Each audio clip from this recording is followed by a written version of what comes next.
interesting. That's actually kind of a profound thought when you think about the amount of dollars that's being spent on this particular disease. Absolutely.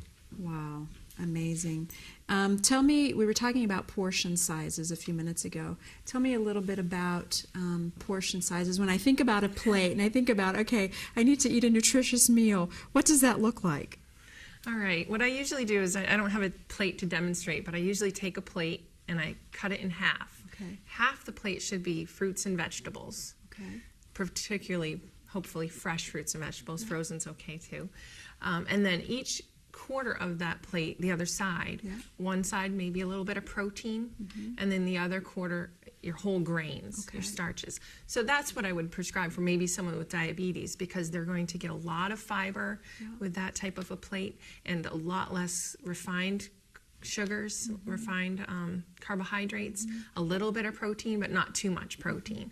So, and that also helps with weight loss. That plate method really helps people reduce their calorie intake and then be able to lose weight and be able to enjoy a huge plate of food.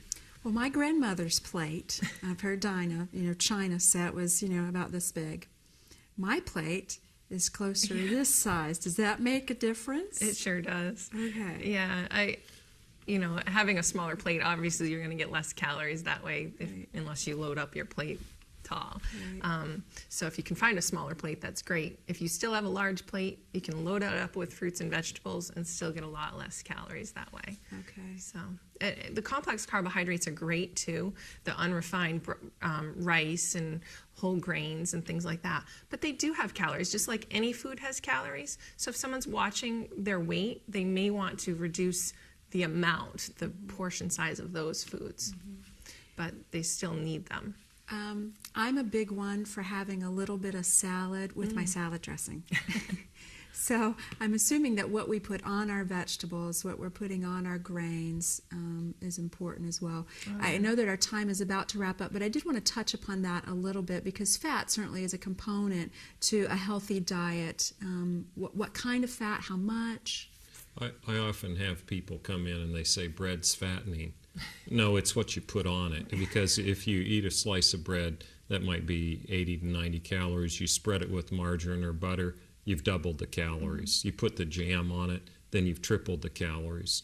So fats are important because they're a very dense source of calories.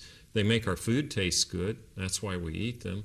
They're a great source of calories if we need them. Most of us don't.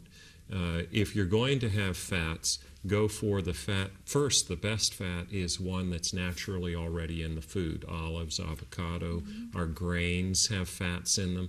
Get them that way first. Then the second best is from a vegetable source. Avoid frying, because that can oxidize the fat and that makes it toxic. And if we're going to have animal fats, they should be minimal and occasional, because they're the ones that cause the most problems with health. And what you mean by animal fats, you mean butter and lard and butter, cheese? Lard, lean meat, for instance, is still, it says 90% fat-free. Well, that's according to weight.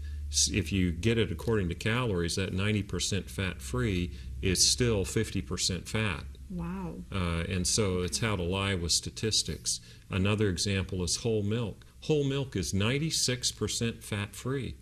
It's 4%. 4% of what? Weight.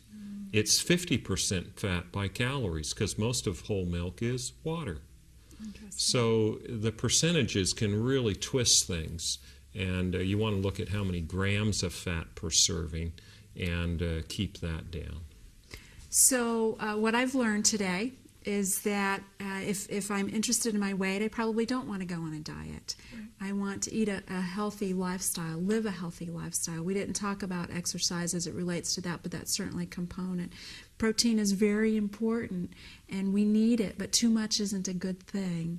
So I probably don't need to drink down those protein shakes at all. Fiber being a big piece of a healthy diet. Think about my plate, and a full 50% being fruit or vegetables. That's different than how I grew up. For me, the main course was the meat, so I need to rethink that.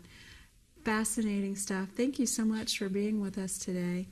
And I want to thank you for joining us on Healthy Living. If you have any questions about today's program or any other programs on Healthy Living, please feel free to give us a call at Parkview Adventist Medical Center. That number is 373-2162. Again, 373-2162. I want to thank Parkview Adventist Medical Center as well as Harpswell Community Televisions for sponsoring today's program. Take care, and we'll look forward to seeing you on a future episode of Healthy Living.